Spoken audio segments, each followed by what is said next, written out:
know for certain the Quran is from Allah, from the Creator, without a shadow of doubt, and he mentions this, they accept it. But you're saying Allah wrote the Quran? No, Allah gave the Quran. He revealed it. He didn't write it. Why did he write it himself? Look at the talk. Oh, if Allah wrote it himself, you accept it? If I told you Allah wrote it himself, would you accept it? I'm just giving you semantics here. No. For example, It's a bit of fun. the Christians, not Christians, the Jewish people will come and tell you, God wrote the 10 Commandments with his own hand. Would you accept it now it's from God? I would, but I'm Hang on, why are you so inconsistent then? Again, a methodological issue. You demand something, and when it's given, you don't accept it. That's a sign of what? sorry, so what I meant to say. Did you demand, why didn't God write it himself? And yes, we have evidence that God wrote the 10 Commandments by himself. I was just humoring you. I'm sorry, I was Are humoring you humoring me? Sorry, I was humoring you. Let me explain it. I didn't explain it to you so properly. I'll explain to you, sorry. Sure. The point I'm making is this, is that someone must have wrote the Quran. I'm not sure who, 100%, but I'm sure there was lots of men, Arab men back then in Saudi Arabia, who wrote the Quran. It's common sense. To say, you'd have to, it's common sense someone must have wrote it. No, someone scribed it, right? Yeah, it's common sense. No, not common sense. When people, for example, if I dictate a letter to you and you write, where's the letter coming from? Your head or mine? Yeah, but Slowly. Are you talking If about I dictate something for you to write, I dictate, write. We are in Speaker's Corner now. So is it coming from your head or my head? It's coming from your head. Good. Yeah, but So when the Quran is dictated to be written, the people who are writing, the scribes, are they writing it from their own head, the contents of the Quran, or are they just following what they've been dictated to them? so who told him to write? Who told him to The write? Prophet sallallahu alaihi wasallam. Muhammad. Yes. So maybe Muhammad wrote the Quran. And where did he say it's coming from? From God. Do you know why it's impossible for him to write the Quran? Enough evidence to sustain that argument. There's enough evidence to say that Muhammad sallallahu alaihi wasallam is impossible for him to write the Quran. But the whole illiterate story. No. You can analyze someone's speech, whether it's from him or not. Yeah, you can actually analyze it.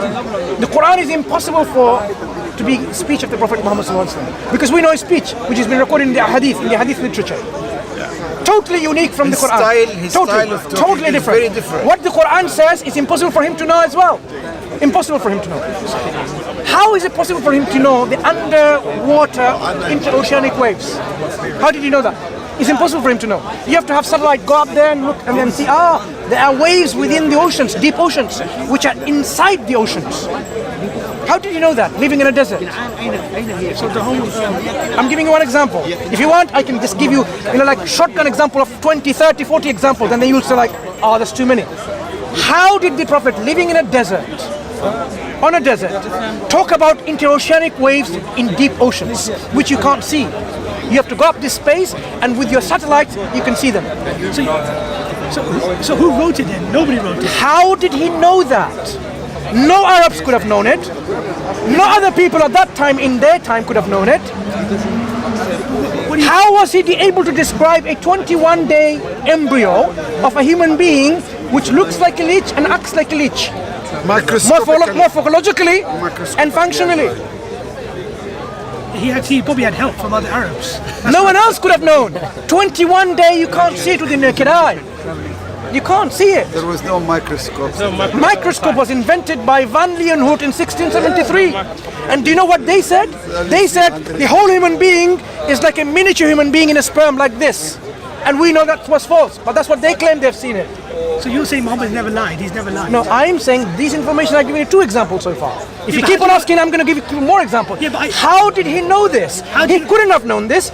Neither could the Arabs at that time. Neither could the Chinese and the Greeks and the Romans and no one could have known this. It's impossible.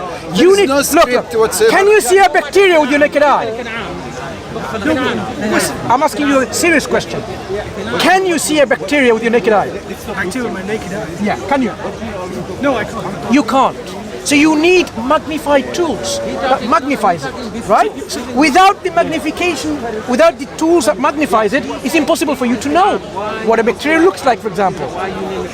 So when a human embryo is described in its process of creation within the wombs of a mother, and it's described in a way that is understood by a layman and even by a professor called P.Z. Myers, right? Given enough information to him.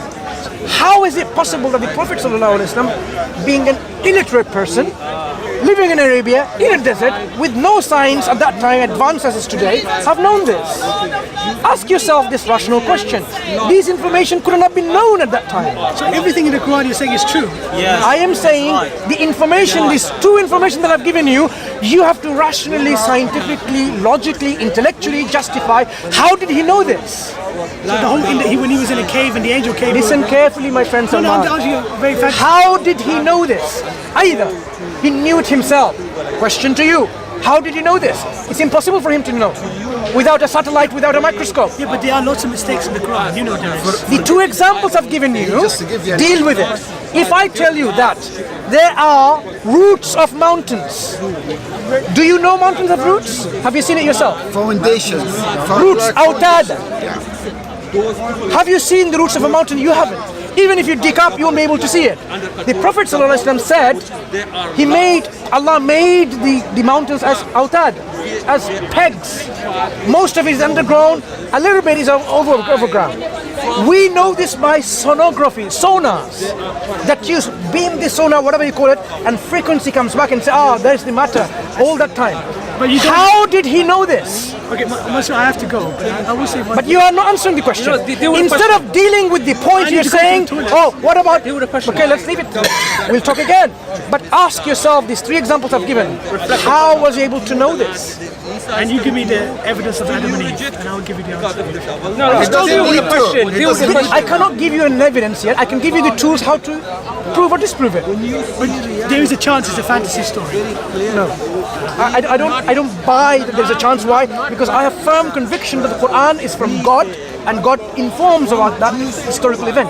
And Jesus never died. Yeah, Jesus never died. I believe that. Listen. There are many things. For example, did you know that in your heart there are also synapses that can also think, reflect, perhaps, and feel? Not your brain, your heart has synapses. Did you know this?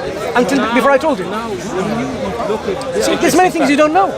We have synapses in our heart, which can actually be just like synapses in our brains, in our neurons, which processes information and thinks and feels in our heart.